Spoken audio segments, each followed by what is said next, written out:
2,036 schools, public and private schools, of which 1,763 are public schools. It's only 70% that is connected to the internet.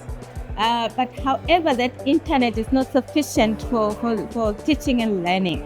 So what we did from this year, starting with the National Development Plan, we decided that we need to upgrade the bandwidth, but starting at zero.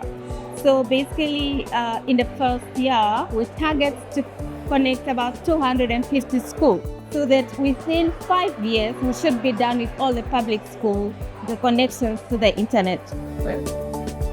The challenges and the issues that we are trying to address are not only Namibian, but perhaps are challenges that are common to most of our African countries.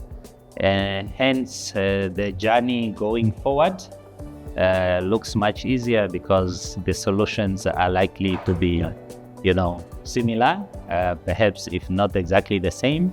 But yes, we have a lot to learn from each other and support each other in that context.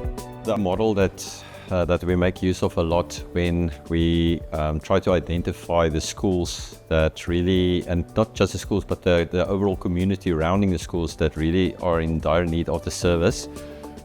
We use it through the GIS platform to try and map out where the current infrastructure is by information that we get from existing operators, as well as from our own verification that we do on site.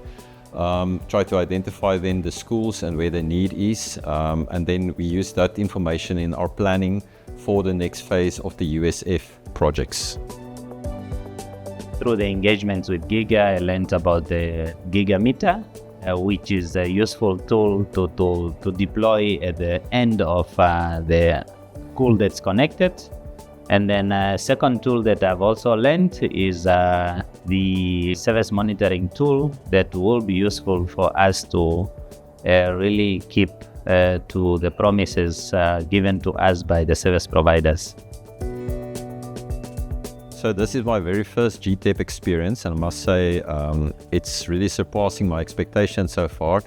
I get the opportunity to meet with a lot of fellow colleagues, similar-minded colleagues, performing similar functions and learning from each other.